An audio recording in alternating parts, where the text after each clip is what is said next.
Assalamualaikum warahmatullahi wabarakatuh. Anak-anakku sekalian, kelas 11 program IPA maupun IPS dan agama.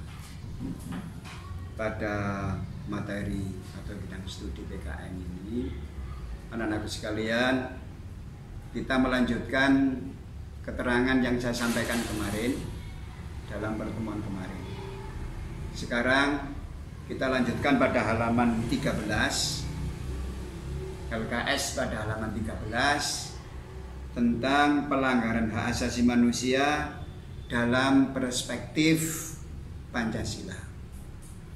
Perlu diketahui anak-anakku sekalian, dalam kehidupan ini ada yang baik, ada yang jelek. Yang baik tentunya tidak masuk dalam pelanggaran, karena tatanan-tatanan tersebut ada pada norma-norma Pancasila. Yang tidak baik, dilihat kriteria-kriterianya yang tidak baik. Semua hal yang tidak baik itu termasuk melanggar norma, dibesarkan melanggar HAM dengan situasi yang negara sekarang. Dalam pelanggaran HAM, anak-anakku sekalian, tentunya nantinya anak-anakku tahu yang anak-anak kerjakan. Saya melanggar HAM ini tentang apa? Yang saya kerjakan melanggar ini. Ya, saya kerjakan melanggar ini. Anak-anak bisa mengkriteriakan atau mengklasifikasi tentang daripada pelanggaran-pelanggaran tersebut. Ini di dalam hak asasi manusia. Dalam hak asasi manusia dicondongkan atau difokuskan kepada Pancasila, dialurkan kepada Pancasila. Pertama, pengertian pelanggaran HAM. Nah, di sini pengertian pelanggaran HAM itu ada, anak-anak dilihat pada halaman 13 yang bawah itu. Pelanggaran hak asasi manusia adalah setiap perbuatan seseorang, nah itu ya, atau kelompok yang mana akan merugikan seseorang, akan merugikan negara, baik disengaja maupun tidak disengaja. Merugikan orang lain, apakah itu disengaja dan tidak disengaja, itu lupa dan tidaknya, semuanya itu dalam bentuk pelanggaran. Nah, setiap pelanggaran-pelanggaran tersebut, suatu contoh, jenengan punya pelanggaran kepada seseorang, terus dilaporkan, peluru tok tidak bisa, tidak kuat, harus ada saksi, harus ada bukti, baik itu saksi berupa manusia atau bukti fisik yang lain, atau berupa tulisan yang dari kerjaan pean yang melanggar dengan orang lain tadi, itu butuh bukti-bukti fisik, butuh bukti-bukti daripada pelanggaran kalau dilaporkan. Jadi setiap apa yang kamu laksanakan, semuanya itu adalah termasuk pelanggaran dan bisa dilaporkan dan bisa merupakan baik itu kriminalitas maupun yang lain. Adapun faktor internalnya, penyebab terjadinya pelanggaran internal, sifat egois, selalu mementingkan diri sendiri, anak-anakku sekalian. Jadi anak-anakku sekalian, gak delok individualisnya ditampakkan, tidak lihat orang lain. Suatu contoh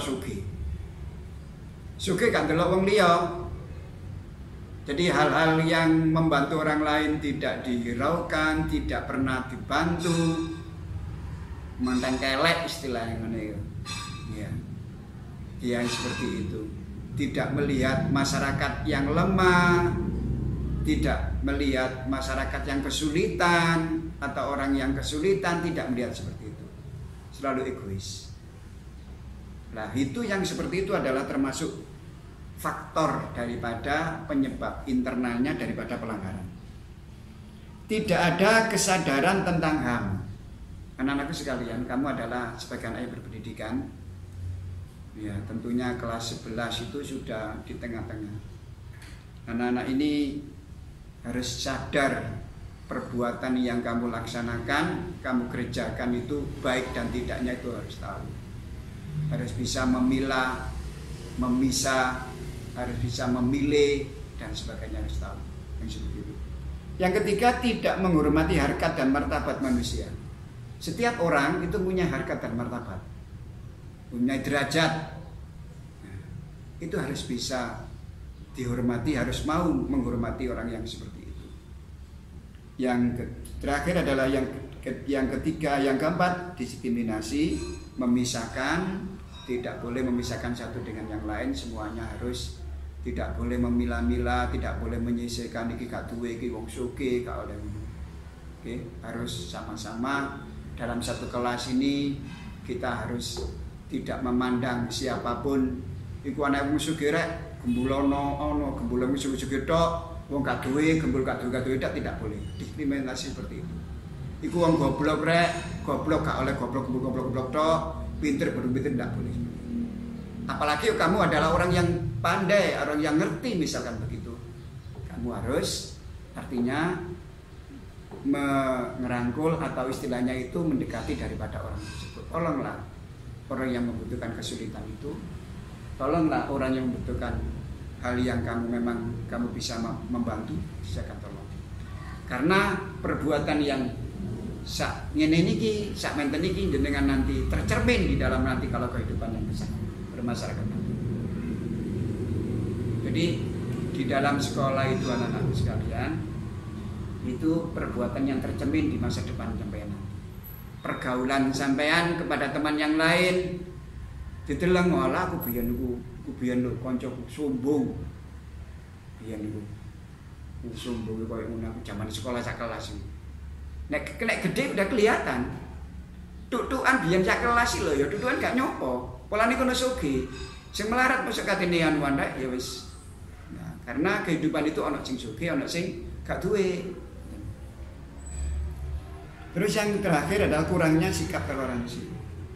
Jadi harus ada toleransi, tepo seliro, tepak seliro awak, nepakno awak. Jadi tidak boleh, artinya nepakno awak itu di posisinya itu dia sebagai apa, posisinya dia bagaimana. Yang berikutnya Nana, jenis-jenis pelanggaran HAM ini dikriteria termasuk dalam apakah itu pembatasan, pelecehan, pengucilan dan sebagainya itu, ya itu termasuk diskriminasi, memisahkan. Yang berikutnya adalah penyiksaan. Jadi dua, penyiksaan dan diskriminasi. Ini, jadi semuanya yang kamu laksanakan, kamu kerjakan daripada temanmu yang memang itu jelek, kamu kategorikan termasuk apa itu? Diskriminasi, apa termasuk penyiksaan, bisa dikatakan seperti itu. Yang berikutnya adalah kejahatan genosida. Ini kejahatan yang secara kelompok, genosida itu kelompok, organisasi, disiksa,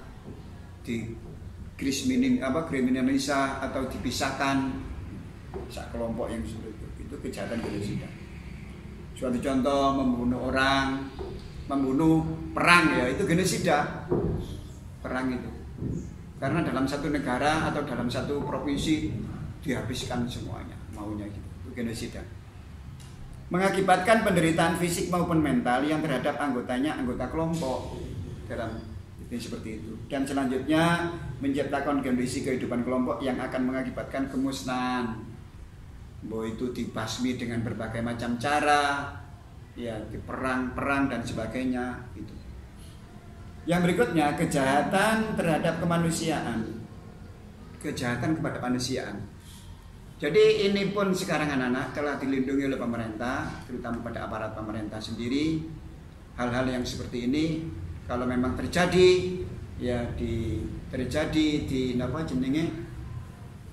dilaporkan dengan ada saksi, itu bisa terlaksana.